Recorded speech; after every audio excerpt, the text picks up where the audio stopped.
السلام علیکم۔ ویڈیو شروع کرنے سے پہلے آپ سب سے گزارش ہے کہ میرے چینل کو سبسکرائب کر کے بیل نوٹیفیکیشن کو آن کر دیں تاکہ میری ہر آنے والی نیو اپڈیٹس آپ تک پہنچ سکے۔ تو چلیں آئیے سنتے ہیں کسی کی زندگی کے ساتھ بیتا ہوا ایک خوفناک پر اسرار واقعہ۔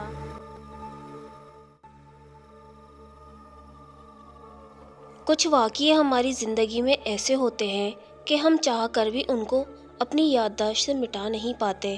میرے ساتھ بھی ایک ایسا واقعہ ہوا تھا جو اتنے برس گزر جانے کے بعد بھی میری یادداشت میں محفوظ ہے۔ میرا نام شہریار ہے۔ پیشے کے لحاظ سے میں ایک ڈاکٹر ہوں۔ یہ ان دنوں کی بات ہے جب میں حیدرآباد کے ایک ہاسٹل میں پڑھائی کی غرض سے مقیم تھا۔ وہ ہاسٹل جو پہلے ایک پاگل خانہ رہ چکا تھا اور پھر بعد میں وہ ایک ہاسٹل بنا۔ 400 کمروں پر مشتمل وہ ہاسٹل جو اتنے لوگوں کے ہوتے ہوئے بھی ایک ویرانی کا احساس دیتا تھا، اس ہاسٹل کے بارے میں مشہور تھا کہ وہ آسیب زدہ ہے۔ میں ان باتوں کو نہیں مانتا تھا، مگر اس رات والے واقعے کے بعد یقین کرنا پڑا کہ ہاں، ہمارے سوا بھی اور بھی دوسری مخلوقات ہوتی ہیں اس دنیا میں۔ ایسی مخلوق ہوتی ہے جن کو ہم نادیدہ مخلوق کہتے ہیں، جو بظاہر تو نظر نہیں آتی مگر اپنی موجودگی کے احساس سے اچھوں کے اوسان خطا کر دیتی ہیں۔ عید کے فوراً بعد میرے امتحان تھے اور عید کا کوئی چوتھا دن تھا۔ میں گھر سے ہاسٹل کے لیے روانہ ہوا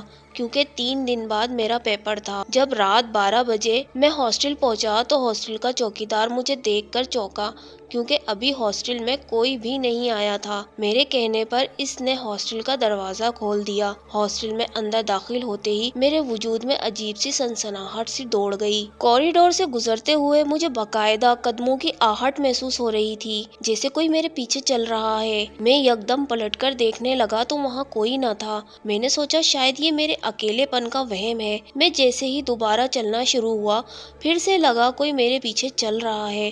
میں دوبارہ پلٹا، لیکن دور تک سنسان پورا کوریڈور نظر آ رہا تھا۔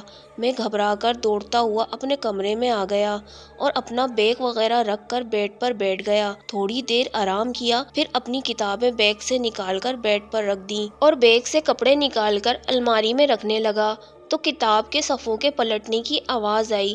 جیسے ہی میں نے بیڈ پر رکھی کتابوں کو دیکھا تو کتاب کے صفحے ایسے پلٹ رہے تھے جیسے کوئی شخص خود صفحے پلٹ رہا ہے، حالانکہ کمرے میں ہوا کا کوئی نام و نشان تک نہ تھا۔ میں نے اپنے ذہن میں آنے والے خیالات کو جھٹکا اور کتابیں پکڑ کر پڑھائی میں مشغول ہو گیا۔ پڑھتے پڑھتے مجھے بھوک کا احساس ہونے لگا۔ گھڑی پر نگاہ ڈالی تو رات کے 3 بج رہے تھے۔ سوچا پہلے شاور لے کر فریش ہو جاؤں، پھر کچھ کھاؤں گا۔ کپڑے اٹھا کر واش روم کی جانب چل دیا۔ ابھی واش روم میں داخل ہو کر میں نے دروازہ بند ہی کیا تھا کہ اچانک برابر والے واش روم کا دروازہ بند ہونے کی آواز میرے کانوں سے ٹکرائی اور باقاعدہ کسی نے زور سے کنڈی لگائی اور پھر شاور کھول کر نہانے کی آواز آنے لگی۔ خوف کی سرد لہر میری رگوں میں دوڑ گئی کیونکہ اس وقت ہاسٹل میں میرے سوا اور کوئی بھی نہ تھا۔ برابر والے واش روم سے مسلسل پانی کے بہنے کی آواز آ رہی تھی۔ میں نے ڈرتے ڈرتے اپنے واش روم کا دروازہ کھولا اور اس واش روم کو دیکھنے لگا جس میں اندر کوئی نہا رہا تھا۔ اچانک کسی نے اس دروازے کی کنڈی کھولی اور ایک گیلا کتا برآمد ہوا جسے دیکھ کر میری چیخ نکل گئی۔ میں پسینے میں شرابور اپنے کمرے کی طرف سرپٹ دوڑا اور کمرے میں پہنچ کر تھوڑی دیر تک یہ سوچتا رہا کہ یہ کیا ہوا میرے ساتھ۔ مجھے بھوک بہت سخت لگ رہی تھی مگر جو کھانا میں اپنے ساتھ باہر سے خرید کر لایا تھا وہ ٹھنڈا ہو چکا تھا۔ اس کو گرم کرنے کے لیے مجھے ہاسٹل کے کچن میں جانا پڑا۔ کچن میں جا کر جب میں مائکرو ویو میں کھانا رکھ کر میں گرم کر رہا تھا تو پیچھے پڑے فریج کا دروازہ خود بخود کھلا اور پھر زور سے بند ہوا۔ میرے اوپر شدید خوف و ہراس طاری ہو گیا۔ مجھے تو کھانے کا کوئی ہوش ہی نہ رہا اور کھانے کو مائکرو ویو میں ہی چھوڑ کر اپنے کمرے کی طرف دوڑا۔ دوڑتے وقت مجھے اس طرح قدموں کی آہٹ محسوس ہو رہی تھی جیسے میرے پیچھے کوئی اور بھی دوڑ رہا ہو۔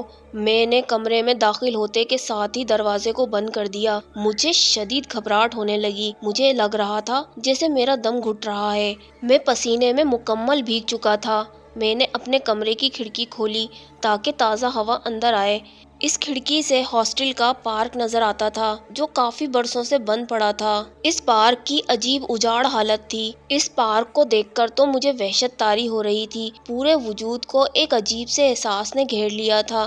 پارک میں لگے ایک قدآور درخت کے پاس سفید کپڑوں میں کھڑی کوئی عورت نظر آئی۔ خوف سے میرے حلق میں کانٹے پڑ گئے۔ میں گھبرا کر جلدی سے بیڈ پر چادر اوڑھ کر لیٹ گیا اور اپنا منہ بھی اس چادر میں چھپا لیا۔ ایک دم مجھے احساس ہوا کہ کوئی بھاری بھرکم چیز میرے اوپر آ کر لیٹ گئی ہو۔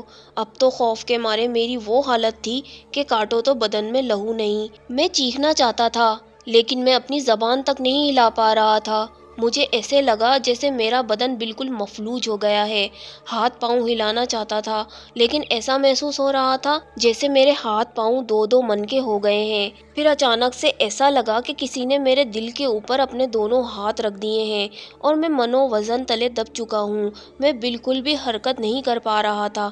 ایسا لگ رہا تھا کہ اب میری موت یقینی ہے۔ مجھے بے ساختہ یاد آیا کہ اگر اس وقت کوئی میری مدد کر سکتا ہے تو وہ اللہ کا کلام ہے۔ میں نے آنکھیں بند کیں اور اپنے ذہن میں ہی اللہ کا کلام پاک پڑھنا شروع کر دیا۔ آہستہ آہستہ میرے لب بھی ہلنا شروع ہوئے۔ میں نے اب پوری شدت کے ساتھ آیت الکرسی کا ورد کرنا شروع کر دیا۔ آہستہ آہستہ اس بھاری وجود کی گرفت ڈھیلی ہوئی اور اس نے مجھے چھوڑ دیا۔ ایک دم میں بالکل ہلکا پھلکا سا ہو گیا۔ کچھ ہی دیر بعد فجر کی اذان ہونے لگی۔